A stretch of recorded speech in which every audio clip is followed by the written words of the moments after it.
വനം വകുപ്പിനും മന്ത്രി A K ശശീന്ദ്രനുമെതിരെ രൂക്ഷ വിമർശനവുമായി കത്തോലിക്ക സഭ. വന്യജീവി ആക്രമണം തടയാൻ ഒന്നും ചെയ്യാത്ത വകുപ്പ് മന്ത്രി രാജിവെക്കണം. മനുഷ്യജീവന് പരിഗണന നൽകാത്ത ഭരണകൂടത്തെ ജനകീയമെന്ന് വിളിക്കാനാകില്ല. ദീപിക ദിനപത്രത്തിൽ ബിഷപ്പ് റെമീജിയോസ് ഈഞ്ചനാനിയിൽ എഴുതിയ ലേഖനത്തിലാണ് വിമർശനം. മൃഗാധിപത്യ സ്ഥാപകനോ വനം വകുപ്പ് എന്ന തലക്കെട്ടിൽ ദീപിക ദിനപത്രത്തിൽ KCBC ജാഗ്രതാ commission vice chairman bishop Remigiose ഇഞ്ചനാനിയിൽ എഴുതിയ ലേഖനത്തിലാണ് രൂക്ഷ വിമർശനങ്ങളുള്ളത്. മനുഷ്യജീവനും സ്വത്തിനും അർഹിക്കുന്ന പരിഗണന നൽകാത്ത ഭരണകൂടത്തെ ജനകീയമെന്നോ ഭരണ സംവിധാനത്തെ ജനാധിപത്യമെന്നോ വിളിക്കാനാകില്ല. വനവും പരിസ്ഥിതിയും വന്യമൃഗങ്ങളും സംരക്ഷിക്കപ്പെടണം. എന്നാൽ പ്രഥമ പരിഗണന മനുഷ്യനായിരിക്കണം. ജനങ്ങളോട് കൂറില്ലാത്ത, ജനങ്ങളുടെ സുരക്ഷയിൽ ആശങ്കയില്ലാത്ത സ്ഥാപിത തൽപരരായ ആൾക്കൂട്ടമായി വനംവകുപ്പ് ഉദ്യോഗസ്ഥർ മാറുമ്പോൾ വകുപ്പ് മന്ത്രിക്ക് പോലും വനംവകുപ്പിൽ സ്വാധീനമില്ല.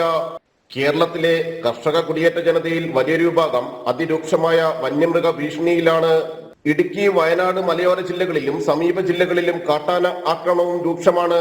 വന്യജീവി ആക്രമണം തടയാൻ ഒന്നും ചെയ്യാത്ത വനംവകുപ്പ് മന്ത്രി രാജിവെക്കണമെന്നും മുഖ്യമന്ത്രി വനംവകുപ്പ് ഏറ്റെടുക്കണമെന്നും ആവശ്യപ്പെട്ടതിന് പിന്നാലെയാണ് രൂക്ഷ വിമർശനവുമായി ബിഷപ്പ് ഇന്നത്തെ ദീപികയിൽ ലേഖനം എഴുതിയത്.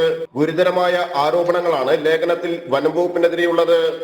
വന്യജീവി ആക്രമണങ്ങളാൽ ജനങ്ങൾ കൊല്ലപ്പെടുമ്പോഴും നിഷ്ക്രിയമായിരിക്കുകയും ജനദ്രോഹ നയങ്ങൾ പുലർത്തുകയും ചെയ്യുന്ന വനംവകുപ്പിനെതിരെ വിമർശനങ്ങളുമായി ജോസ് പുളിക്കൽ, തോമസ് തറയിൽ, ജോസ് മാർ തോമസ് തുടങ്ങിയ ബിഷപ്പുമാരും രംഗത്ത് വന്നിരുന്നു. ജനം, കൊച്ചി.